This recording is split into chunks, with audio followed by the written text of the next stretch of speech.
नमस्कार दोस्तों। तो क्या हाल चाल है भाई आप सभी लोगों के। जैसा कि आपको पता है, पिछले वीडियो में हमने जो मुद्दा डिस्कस किया था वो था धारा 144 का, और हमने जाना था कि आखिर धारा 144 क्या है। लेकिन आज के वीडियो में हम लोग जानने वाले हैं कि आखिर कर्फ्यू क्या होता है और धारा 144 और कर्फ्यू में क्या फ़र्क होता है। लेकिन आगे बढ़ने से पहले एक बात ध्यान सुन लीजिएगा, वीडियो को लाइक जरूर करें, चैनल को सब्सक्राइब जरूर करें और वीडियो को जरूर शेयर कीजिएगा। तो चलें भाई शुरुआत करें। तो चलिए डिस्कशन की शुरुआत करते हैं और सबसे पहले जानते हैं कि आखिर कर्फ्यू क्या होता है। कर्फ्यू को अगर हम आम शब्दों में समझें तो ये कह सकते हैं कि ये एक तरह की पाबंदी होती है और इस दौरान आपको अपने घरों से बाहर नहीं निकलना होता है। यानी कि अगर हम बहुत सामान्य तौर पर समझना चाहें तो एक तरह की बाउंडेशन है कि आपको क्या करना है, अपने घरों के अंदर रहना है और घरों से बाहर नहीं निकलना है। इसके अलावा गलियों और सड़कों पर भीड़ भाड़ नहीं करनी है, भीड़ नहीं लगानी होती है। इसके अलावा एक बात ध्यान रखिएगा, किसी जिले में, शहर में या राज्य में कर्फ्यू तब लगाया जाता है जब किसी गंभीर स्थिति से निपटना हो। यानी कि कर्फ्यू की यहाँ पर अगर हम देखें आदेश की जरूरत कब पड़ रही है, तो कर्फ्यू के आदेश की जरूरत तब पड़ रही है जब हमें किसी गंभीर स्थिति से निपटना है। तो कर्फ्यू की स्थिति में क्या होता है, कर्फ्यू की स्थिति में आपको अपने घरों में रहना है, घरों से बाहर नहीं निकलना है, गलियों और सड़कों पर किसी प्रकार की कोई भीड़ भाड़ नहीं लगानी है।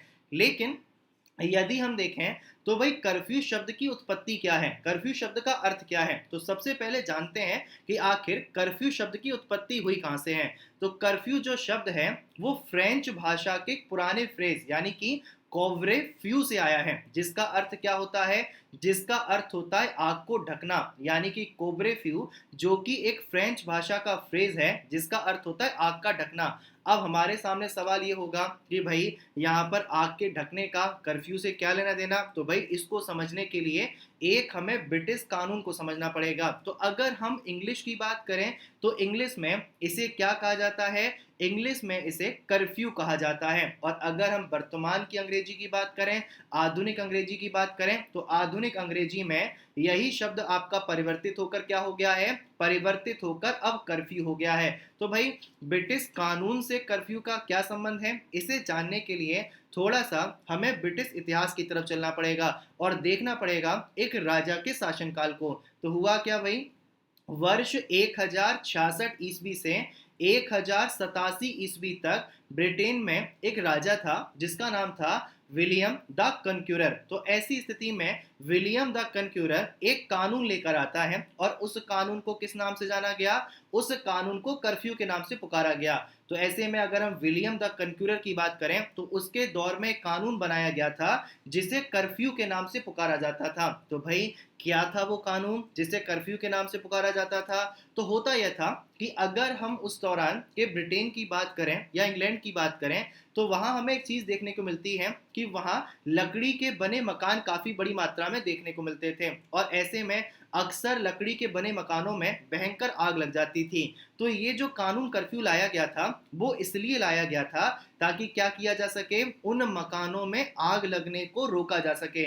तो उन दिनों अक्सर लकड़ी के बने मकानों में भयंकर आग लग जाया करती थी, जिसे रोकने के लिए ये कानून लाया गया था। और जानते हैं इस कानून के तहत क्या कहा गया था, जो ये कर्फ्यू कानून था इसके तहत कहा गया था कि 8 बजे की घंटी बजने के बाद, ठीक है कितने बजे की, 8 बजे की घंटी बजने के बाद सभी रोशनी और आगों को बुझा देना होता था ताकि आग ना लग पाए। यानी कि एक तरीके से पाबंदी नजर आ रही है। और पाबंदी किस बात की है, पाबंदी इस बात की है कि सभी रोशनी को और आगों को बुझा देना है ताकि आग ना लग पाए। अब यानी कि बाउंडेशन एक प्रकार की हमें देखने को मिल गई और वो बाउंडेशन ये है कि सभी लोगों को इस बात का ध्यान रखना है कि सभी प्रकार की रोशनी को बुझा देना है और आगों को बुझा देना है ताकि ये जो लकड़ी के मकान हैं ये आग में ना घिर पाएं।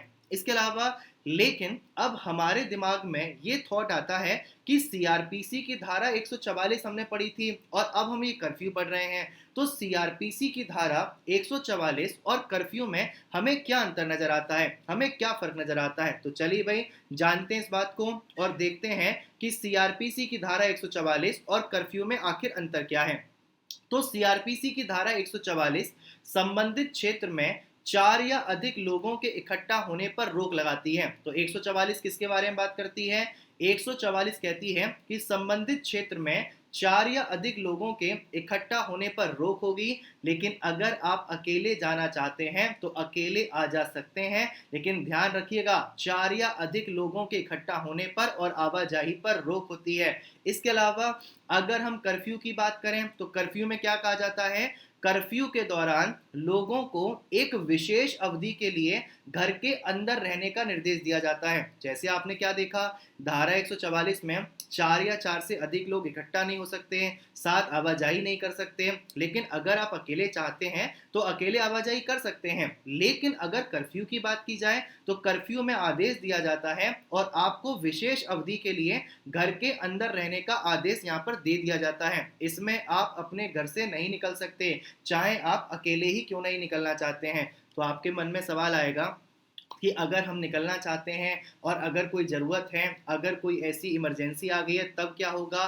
तब ऐसे में अगर आपको किसी ज़रूरी काम से बाहर जाना है, अगर किसी ज़रूरी काम से बाहर निकलना है, कोई इमरजेंसी है, तो आपको यहाँ पर परमिशन की ज़रूरत पड़ेगी, यानी कि अनुमति की ज़रूरत पड़ेगी और ये अनुमति आपको पुलिस से लेनी पड़ेगी। तो अगर कोई इमरजेंसी है और आपको घर से बाहर निकलना ही पड़ रहा है तो आपको पुलिस से पहले अनुमति लेनी पड़ेगी। इसके अलावा एक बात और ध्यान रखिएगा, जब कर्फ्यू लगा होता है तो कर्फ्यू के समय सरकार यातायात पर भी पूर्ण प्रतिबंध लगाती है। यानी कि एक निर्देश तो ये है कि आपको अपने घरों के अंदर रहना है, घरों से बाहर नहीं निकलना है। दूसरा निर्देश ये भी है कि कर्फ्यू के समय यातायात पर भी पूर्ण प्रकार का हमको प्रतिबंध देखने को मिलता है। इसके अलावा यदि कर्फ्यू की बात करें तो कर्फ्यू के दौरान बाजार, स्कूल, कॉलेज और कार्यालय भी बंद रहते हैं, जबकि केवल आवश्यक सेवाओं को ही, वो भी पूर्व सूचना पर, खोलने की अनुमति प्रदान की जाती है। तो अगर किसी क्षेत्र में,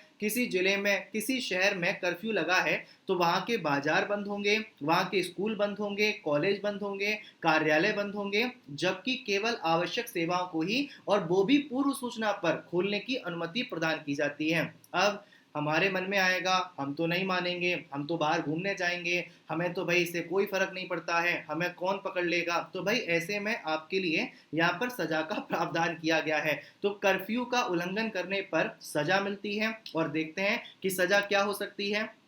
कर्फ्यू का उल्लंघन करने पर किसी व्यक्ति पर जुर्माना लगाया जा सकता है या फिर गिरफ्तार भी किया जा सकता है। तो यदि कोई व्यक्ति कर्फ्यू का उल्लंघन करता है तो उस पर जुर्माना भी लगाया जा सकता है और उसे गिरफ्तार भी किया जा सकता है। इसके अलावा यदि कोई व्यक्ति गंभीर प्रकार की गड़बड़ी करने का दोषी पाया जाता है तो उस पर गोली चलाने तक का अधिकार होता है। तो ध्यान रखिएगा, कर्फ्यू का उल्लंघन करने पर जुर्माना भी लगाया जा सकता है, गिरफ्तार भी किया जा सकता है, और यदि आप गंभीर प्रकार की गड़बड़ी में संलिप्त हैं तो यहाँ पर गोली चलाने तक का अधिकार होता है। इसके अलावा अब हमारे मन में दूसरा थॉट होगा कि भाई कर्फ्यू का आदेश कौन जारी करता है। तो कर्फ्यू का आदेश जारी करने की जो शक्ति दी गई है वो आपके जिला अधिकारी को दी गई है। तो कर्फ्यू का आदेश किसके द्वारा जारी किया जाता है, कर्फ्यू का जो आदेश है वो जिला अधिकारी द्वारा जारी किया जाता है। और ध्यान रखिएगा, कर्फ्यू एक निश्चित समय के लिए लगाया जाता है, लेकिन अगर जरूरत पड़ रही है तो आवश्यकता पड़ने पर कर्फ्यू को आगे एक्सटेंड किया जा सकता है, आगे बढ़ाया भी जा सकता है। तो कर्फ्यू का आदेश कौन जारी करता है, जिलाधिकारी जारी करता है। और कर्फ्यू एक निश्चित समय के लिए लगाया जाता है, लेकिन अगर जरूरत पड़ रही है, स्थिति सामान्य नहीं हो रही है, अराजकता अभी भी विद्यमान है, तो ऐसी स्थिति में हम क्या कर सकते हैं, कर्फ्यू को आगे एक्सटेंड भी कर सकते हैं, उसका समय आगे बढ़ा भी सकते हैं। इसके अलावा जब कर्फ्यू का आदेश चल रहा है, यानी कि जब कर्फ्यू का जो आदेश है उसके संचालन की अवधि के दौरान किसी भी प्रकार की जनसभा या रैलियां करने पर पूर्ण रोक होती है। तो भाई उम्मीद करते हैं कि आपको कर्फ्यू वाला टॉपिक बहुत अच्छे समझ में आया होगा। आपको ये भी समझ में आया होगा कि कर्फ्यू की उत्पत्ति कैसे हुई है, कर्फ्यू और 144 में क्या फ़र्क है। तो भाई वीडियो पसंद आया है तो लाइक ज़रूर कीजिएगा, चैनल को सब्सक्राइब जरूर कीजिएगा और वीडियो को ज़्यादा से ज़्यादा शेयर कीजिएगा। इसके अलावा बेल आइकन जरूर दबा दीजिएगा, जिससे आपको आगे के जो वीडियोज़ हैं उनकी जानकारी समय पर मिलती रहे। और एक बात और, अगर आप जो हैं टेलीग्राम पर जुड़ना चाहें तो मैंने डिस्क्रिप्शन में सिविल हिंदीपीडिया का टेलीग्राम का लिंक दे दिया है, वहां पर जाकर टेलीग्राम से जुड़ सकते हैं। ठीक है भाई, चलिए तो जल्द मुलाकात होगी, तो ध्यान रखिएगा, खुश रहिएगा, ख्याल रखिएगा, जल्द मुलाकात करते हैं। धन्यवाद, थैंक यू सो मच, खुश रहिए, धन्यवाद।